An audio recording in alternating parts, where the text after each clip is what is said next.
La première fois qu'une jeune fille prend un Uber, elle vit quelque chose d'horrible. Anna voit ses deux amis s'évanouir et elle est tellement effrayée qu'elle n'ose pas bouger d'un pouce. Pourtant, l'homme ne semble pas avoir l'intention de l'attaquer. C'est pourquoi Anna prend une décision risquée. Mais au moment précis où elle tente d'ouvrir la portière de la voiture, quelque chose de terrible se produit.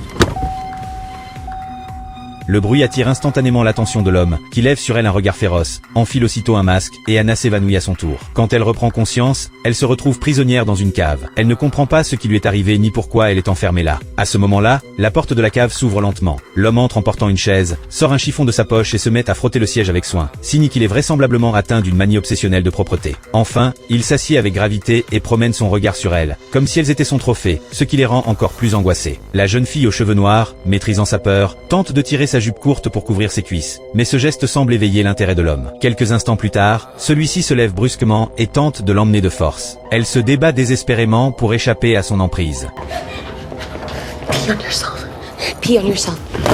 Anna est prise de panique, ignorant ce qui se passe de l'autre côté de la porte. Puis celle-ci s'ouvre soudain, et la jeune fille est ramenée, mais l'homme a l'air misérable. Quand Anna voit qu'une large partie de la jupe de son ami est mouillée d'urine, elle comprend que sa stratégie a fonctionné. L'homme, obsédé par la propreté, a été vaincu par l'urine. Peu de temps après, la porte s'ouvre à nouveau, et ce qu'elle voit les laisse bouche bée. L'homme entre vêtu d'un vêtement rouge, se comportant et parlant exactement comme une femme. Il affirme qu'il va parler aux ravisseurs, et qu'il va bientôt les libérer. Les trois jeunes filles n'en croient pas leurs oreilles, et ne comprennent rien à la situation. Alors qu'elles sont perplexes, l'homme revient avec son apparence normale, puis leur ordonne sévèrement d'entrer dans les toilettes pour les nettoyer soigneusement. À ce stade, les jeunes filles commencent à soupçonner que l'homme souffre d'un trouble de la personnalité multiple, sans savoir qu'il abrite en réalité trois personnalités distinctes. Ce jour-là, quand Anna se réveille, elle découvre avec surprise que l'homme est assis à l'entrée vêtu d'un vêtement d'enfant, avec un regard innocent et enfantin dans les yeux. Elle comprend immédiatement que c'est la personnalité enfantine de l'homme qui a pris le dessus. Cette découverte inattendue la remplit d'espoir. Elle sait que si elle saisit cette chance, elle pourra peut-être s'échapper avec ses amis.